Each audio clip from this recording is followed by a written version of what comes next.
Hi, I'm John, and I use a trauma modality that comes from a humanistic integrative model. That's a lot of words, right? But what that means is I prioritize the therapeutic relationship above all else. Without the safety in the relationship, there is no therapy. And the trauma-informed practice comes from years of working in places like Cruise, the NHS, Samaritans, my own personal experience, and coming from my own personal interests as well. Over a long period of time, I've discovered many things that are really helpful for people who are struggling under situations to do with trauma, depression, anxiety, and stress. And a lot of this is to do with anxiety as well. Typically, I work with people over a long period of time, but I accept people in the short term as well. I find most people get the biggest use out of therapy when it's in the long term. So consider it carefully. Consider what might be useful for you. There's no right answer. It's just about what you require.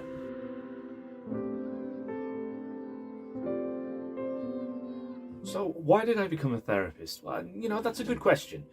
I think for a lot of people, including myself, it's something to do with the fact that either you've been through something or you've seen it around you. And I think it's a bit of both. I think particularly I'm very drawn to Gen Z struggles, and that is my generation. I'm 27 years old at the time of recording this, and I see a lot of it. And I think I understand. I think I've been through many personal things and around a lot of personal things to see where these sort of issues can come from, and then my training has really added to that. And it does influence your life and your perception quite profoundly. I think you really begin to understand and respect what it means for people who are in suffering to be suffering. And that is a life-changing thing, albeit a very simple thing on paper.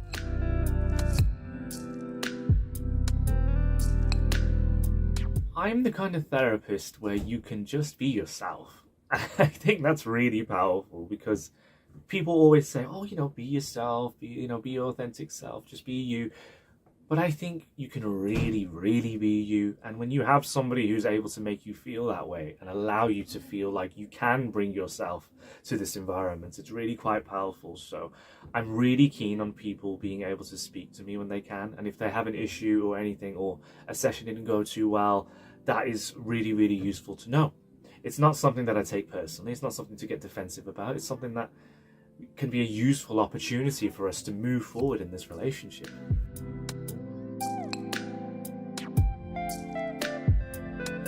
What's a session with little old me like? Well, it's funny, it's curious, it's respectful, it's deep, and eventually sacred. Well, sacred, what do you mean by that, John? And well, when you access really deep core parts of yourself, you probably haven't told anybody else, and you allow yourself to process that in the safety of this environment, I treat that as sacred. Your becoming is quite sacred, and to really be able to behold that, for me, is an honor as a therapist, and I treat it that way.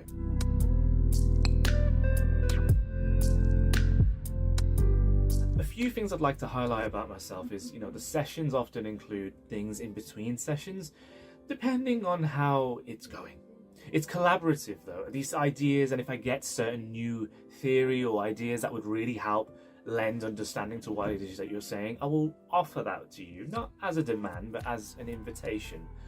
And, with me, I believe in the importance of processing. We were always so caught up in, I just want to feel better, I just want to, have my relationships normal again, this and that. And we can do that. It's just we are not taught that processing comes first and it heals your eyes. Yeah. And when your eyes are healed, you can see, you can behold things, you'll know what to do.